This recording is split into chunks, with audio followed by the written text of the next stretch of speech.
नमस्कार दोस्तों। आज की कहानी है सबसे बड़ा पुण्य क्या। एक राजा बहुत प्रजा पालक था, हमेशा प्रजा के हित में प्रयत्नशील रहता था। वह इतना कर्मठ था कि अपना सुख ऐशो आराम सब छोड़कर सारा समय जन कल्याण में ही लगा देता था। यहाँ तक कि जो मोक्ष का साधक है अर्थात भगवान भजन, उनके लिए भी वह समय नहीं निकाल पाता था। एक सुबह राजा वन की तरफ भ्रमण के लिए निकल जाया करते थे। उसे एक देव की दर्शन हुई। राजा ने देव को प्रणाम करते हुए उसका अभिवादन किया और देव के हाथों में एक लंबी चौड़ी पुस्तक देखकर उसने पूछा, महाराज आपके हाथ में क्या है। देव बोले, राजन यह हमारा बही खाता है जिसमें सभी भजन करने वालों के नाम है। राजा ने निराश युक्त भाव से कहा, कृपया देखिए तो इसमें किताब में कहीं मेरा नाम भी तो है या नहीं। देव महाराज किताब का एक एक पृष्ठ उलटने लगे, परंतु राजा का नाम कहीं भी नजर नहीं आया। राजा ने देव को चिंतित देखकर कहा, महाराज आप चिंतित न हो, आपके ढूंढने में कोई भी कमी नहीं है। वास्तव में ये मेरा दुर्भाग्य है कि मैं भजन कीर्तन के लिए समय नहीं निकालता और इसलिए मेरा नाम यहाँ नहीं है। उस दिन राजा के मन में आत्मज्ञानी सी उत्पत्ति हुई, लेकिन उसके बावजूद भी उन्होंने इसे नज़रअंदाज कर दिया और पुनः परोपकार की भावना लिए दूसरों की सेवा करने में लग गए।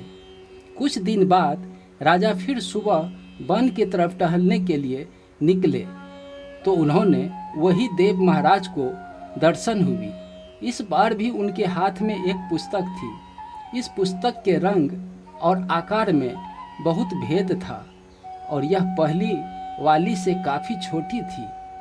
राजा ने फिर उन्हें प्रणाम करते हुए पूछा, महाराज आज कौन सा बही खाता आपने हाथों में लिया हुआ है।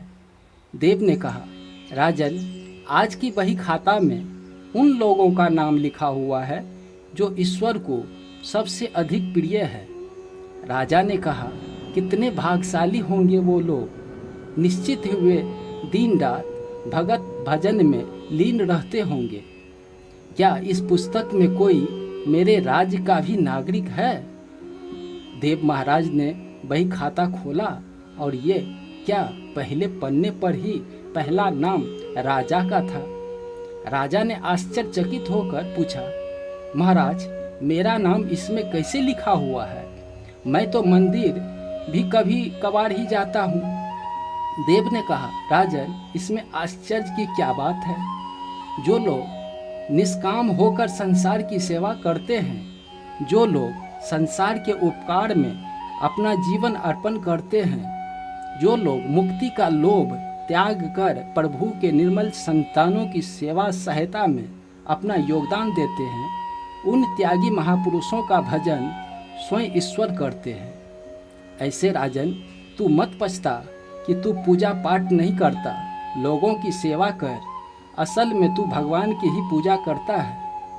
परोपकार और निस्वार्थ लोग सेवा किसी भी उपासना से बढ़कर है। देव ने वेदों का उदाहरण देते हुए कहा, कर्म करते हुए 100 वर्ष जीने की इच्छा करो तो कर्मबद्ध में लिप्त हो जाओ।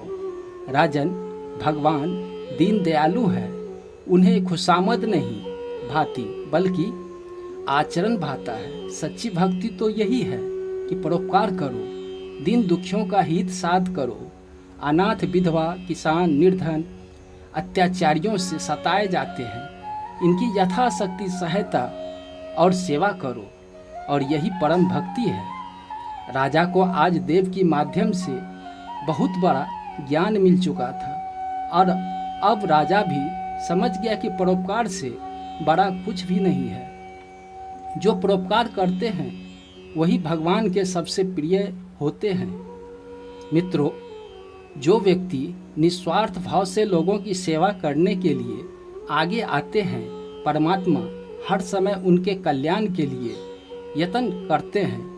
हमारे पूर्वजों ने भी कहा है, परोपकारे पुण्याय भवति, अर्थात दूसरों के लिए जीना दूसरों की सेवा को ही पूजा समझकर कर्म करना, परोपकार के लिए अपने जीवन को सार्थक बनाना ही सबसे बड़ा पुण्य है।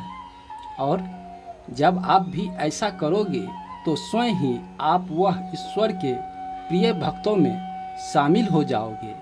कहानी पसंद आई हो एक लाइक, सब्सक्राइब और शेयर जरूर कर दे। धन्यवाद।